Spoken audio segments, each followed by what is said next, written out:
Olá, estudantes da primeira série. Nesse vídeo vamos falar sobre o montanhismo. Eu sou a professora Gisele Souza, da disciplina de Educação Física. Quais são os objetivos? Compreender os contextos históricos, culturais e o papel social do montanhismo. Analisar as transformações históricas e tecnológicas do montanhismo e suas relações com o contexto cultural, social e ambiental. O que sabemos? Montanha mais ismos. De origem grega, ismos é usado para indicar doutrina, escola, teoria ou princípio artístico, filosófico, político ou religioso. Ato, prática ou resultado. Peculiaridade, ação, conduta, hábito ou qualidade característica. Então, montanha mais ismo. Então, montanhismo é isso, né? É uma escola, uma teoria, um princípio artístico, religioso, né? É uma peculiaridade, uma ação, uma conduta, um hábito, qualidade ou característica. Então aqui tem ali a cerimônia puja no campo de base do Everest. Uma cerimônia ali né, na base do Everest aqui. Então, montanhismo é uma atividade que consiste em efetuar ascensões em montanhas. Quais os significados que a prática do montanhismo pode ter em diferentes contextos? Quais são os significados que eles podem ter em diferentes contextos? E quais contextos são esses, né? Então, o montanhismo, por ser o berço do montanhismo, a Cordilheira dos Alpes, o termo é constantemente considerado mesmo que alpinismo. Esse tipo de presunção é errônea e equivocada, tá? Então, é errônea e equivocada a presunção de que é o mesmo que é considerado como alpinismo. Não é, né? Não é a mesma coisa. São equivocadas essas presunções. Então, sendo assim, podemos conceituar de acordo com a localização da Cordilheira das Montanhas. Então, de acordo com a Cordilheira das Montanhas, a gente pode conceituar. Então, o alpinismo é a Cordilheira dos Alpes. Então, quando eu tenho os Alpes lá, é alpinismo. Andinismo é a Cordilheira dos Andes. Então, quando você vai uma Cordilheira dos Andes, você vai para o andinismo. O himalaísmo, Cordilheira do Himalaia. Então, quando você vai para o monte do Himalaia, você vai fazer um himalaísmo. O conceito de montanhismo. No Brasil, o conceito utilizado é o montanhismo, pois não possuímos montanhas de grandes altitudes, apenas montanhas de média altitude. Então, não temos montanhas de grandes altitudes, apenas só de média no Brasil. Então, não temos aquelas grandes montanhas de altitude, apenas as médias. A montanha mais alta do Brasil é o Pico da Neblina, 2.995 metros. Ele é localizado na Serra do Imerê do estado do Amazonas. Então, aqui tem uma foto aqui do Pico da Neblina, né? Por que será que é Pico da Neblina? Porque sempre tem uma neblininha lá no pico dela. Aqui a gente pode perceber que tem uma nuvem aqui. Senta que lá vem a história. Vamos lá, então. Por volta de 1300 subir montanhas havia um sentido religioso ou para fins de pesquisas meteorológicas e militares, sem fins esportivos. Então, as pessoas subiam a montanha a nível de fé, né, no sentido de religião, então, ou militar, ou para treinamento militar, né? Não tinha fins esportivos como hoje tem. Então, vamos primeiro ver como é que era o montanhismo com finalidade militar. Na antiguidade, a famosa travessia dos Alpes, se lembra do alpinismo, pelas tropas do general Aníbal, cujo esforço consistia em não atravessar essa imensa barreira rochosa, mas também transpor centenas de soldados em segurança, incluindo elefantes. Essa travessia acabou se tornando um marco nas histórias de guerra, pois Aníbal usou as montanhas como um fator estratégico e concedeu ele o elemento surpresa. Então, o Aníbal, que era um general, né, ele transpôs aqui, incluindo elefantes. Essa travessia acabou sendo um marco nas histórias da guerra, pois Aníbal usou as montanhas como um fator estratégico. Então, Aníbal usou as montanhas como um fator estratégico. Montanhismo e ciência. Então, vamos ver o que o montanhismo e a ciência têm aí para nos dizer. Na história da sociedade, a montanha foi e é o palco de pesquisas científicas. Então, como os cientistas transformaram a montanha mais alta do mundo em um laboratório climático? Uma equipe diversificada de especialistas enfrentou os elementos no Everest para desvendar pistas sobre o aquecimento dramático do nosso planeta. Então, Lá foi uma equipe lá no Everest e ela viu que tinha alguns, né? Como é que está o clima? Então o Everest eles podem muito ali ver como é do clima, como é que está o climático, se tem muito aquecimento global, né? Então eles transformam as montanhas mais altas no laboratório climático. Então atividade número 1. Descreva qual o significado que o montanhismo tem para você. Qual é o significado que o montanhismo tem para você, né? A gente viu que ele tem ali um significado militarista, um significado de fé, um significado de esportivo. Qual é o significado que ele tem para você? Quando você olha uma montanha lá, né, e pensa na prática de montanhismo, qual o significado que ele tem para você? Eu vou dar um tempinho para você escrever lá no seu caderno. Vamos lá.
Retornamos!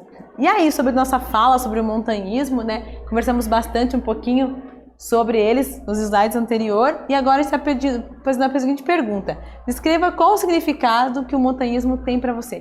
Que significado ele tem para você o montanhismo, né? Ele é subir uma montanha, conquistar essa montanha. Qual o significado que ele tem para você? Tem um significado, né, desportivo? Você gostaria de praticar esse esporte, né, de conquistar as montanhas? Como é que é? Você escreveu lá no seu caderno? Conversa aí com seus amigos, compartilha, né, troca as ideias aí do que é o montanhismo para vocês. O berço do montanhismo. Em 1760, Chamonix, na França, geólogo Horace oferecia uma boa recompensa financeira para quem pudesse encontrar uma rota de ascensão que chegasse até o cume do Mont Blanc. Olha aqui o Mont Blanc, né? Tá ali, ó, tem o Monte do Carmo e o Mont Blanc é o maior. Em 1786, os franceses Michel e Jack conquistam o cume da Mont Blanc. Então, aqui é os dois conquistando o cume da Mont Blanc. 1.410 metros, né? Então, a conquista do Monte Everest, como é que foi? Em 1953, os neozelandeses Edmund Hillary e Sherpa Tenzing Norgay conquistam o Monte Everest, 8.848 metros, no Himalaia. Então, olha aqui, ó, olha só como que é alto o Monte Everest, né? Então, eles passaram, eles fizeram um acampamento base, né? Ó, foram subindo, subindo, subindo. Então, aqui, ó, quando ele chega aqui ó, em 7.000 metros, normalmente os alpinistas precisam de tanques de oxigênio, porque já falta oxigênio, ele está muito alto já. Então, que aqui é que se chama de zona da morte. Foram perdidos muitos alpinistas aqui, né? Porque eles, né, acabam perdendo ar, eles precisam de balão de oxigênio ali, né? De tanques de oxigênio para poder respirar melhor, né? Porque está muito alto. Então, aqui está a foto dos dois, ó, que conquistaram ali o Monte Everest, que é 8.848 metros de altura. Então, atividade número 2. Na sua região possui montanhas? Possui montanhas na sua região? Como é que é essas montanhas na sua região? Sabe o nome delas? Por que elas possuem esses nomes? Então, vocês conhecem um pouco da região de vocês, aqui do Paraná, do Brasil? Como é que é, né? Qual é o monte que tem aqui? Qual é a montanha que tem aqui? Vou dar um tempinho para vocês pesquisarem aí no Google, dar uma pesquisada nos mapas, nos cadernos dos livros de geografia e logo retornamos. Tempo para vocês.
Então, retornamos. E aí? Na sua região possui montanhas? Sabe o nome delas? Por que elas possuem esse nome? Então, aqui na minha região, eu fico na região do Paraná. Existe uma montanha chamada Pico do Paraná. É um pico, né? Pico do Paraná. Ele tem 1.887 metros, né? Então, fica numa região entre Antonina e Campina Grande do Sul, que são cidades aqui próximas de Curitiba, da capital, né? Antonina já é uma cidade mais no litoral e Campina Grande do Sul é uma cidade mais próxima de Curitiba. Então, o Pico do Paraná ele tem 1.877 metros, né, de subidas. É muito visitado aqui no Paraná. Então, muitas pessoas vão lá para fazer essas trilhas. Então, as pessoas elas pegam um guia, chegam lá, né, tem um local onde eles se encontram, tem guia. Eles pegam o guia e vão subindo o Pico do Paraná. Normalmente, as pessoas vão de manhã e no final ali do dia já conseguem voltar, né? Não é uma caminhada muito grande. Claro que é uma caminhada grande para quem nunca fez, né, esse tipo de esporte.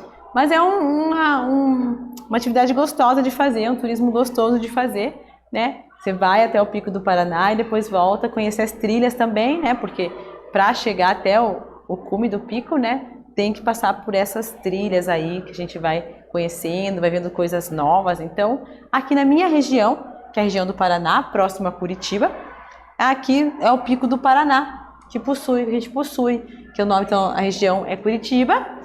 O nome o pico mais perto é o Pico do Paraná, que fica em Campina Grande do Sul, entre Campina Grande do Sul e Antonina. E por que elas possuem esse nome? Por que será que o Pico do Paraná possui esse nome? Porque ele fica no Paraná, né? Então é um dos maiores picos aqui do estado do Paraná, fica no Paraná, então ele recebeu o nome de Pico do Paraná.